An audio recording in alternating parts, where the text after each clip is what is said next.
যেখানে নেই পাকা রাস্তা, নেই জ্বালানি তেলের সহজ প্রাপ্যতা, সেখানে মানুষ কিভাবে বহন করে শত শত কেজি মালামাল।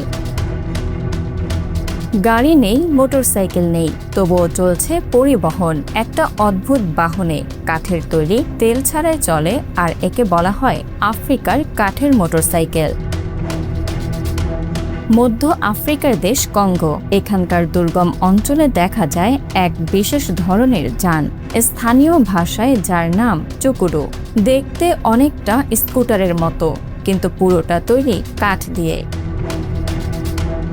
কোনো ইঞ্জিন নেই, কোনো জ্বালানি নেই, শুধু মানুষের শক্তিতে চলে এই বাহন। চুকুডু বানানো হয় শক্ত কাঠ দিয়ে। এর আছে একটি বড় কাঠের ফ্রেম, দুটি শক্ত চাকা, একটি হ্যান্ডেল এবং হাঁটু রাখার জায়গা।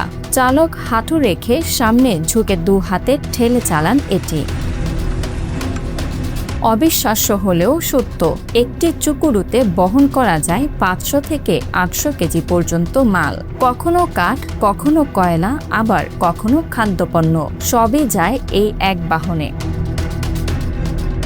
কঙ্গোর অনেক অঞ্চলে রাস্তা নেই, গাড়ি চলার সুযোগ নেই, তেলের দাম বেশি, আর অনেক জায়গায় জ্বালানি পৌঁছায় না।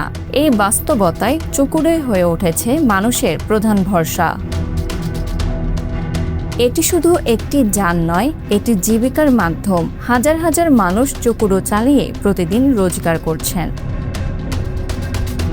ধারণা করা হয় 1970-এর দশকে কঙ্গোর পূর্বাঞ্চলে এই বাহনের উদ্ভব। যুদ্ধ, দারিদ্র্য আর অবকাঠামোর অভাব সব মিলিয়ে মানুষ খুঁজছিল একটি সহজ সমাধান, আর সেখান থেকে জন্ম নেয় চুকুডু। ধীরে ধীরে এটি ছড়িয়ে পড়ে পুরো অঞ্চলে। তবে এটি চালানো সহজ নয়। ঘন্টার পর ঘন্টা ঠেলে চালাতে হয়, পাহাড়ি পথে ভারসাম্য রাখতে হয়, আর দুর্ঘটনার ঝুঁকিও থাকে। তবুও মানুষ থামে না, কারণ এই চুকুডুই তাদের বাঁচার পথ। প্রযুক্তি যেখানে সীমাবদ্ধ, সেখানে মানুষ তৈরি করে নিজের পথ। তেল ছাড়া, ইঞ্জিন ছাড়া, শুধু বুদ্ধি আর পরিশ্রম দিয়ে কঙ্গোর মানুষ বানিয়েছে এক অনন্য পরিবহন ব্যবস্থা। Bangla affairs news desk.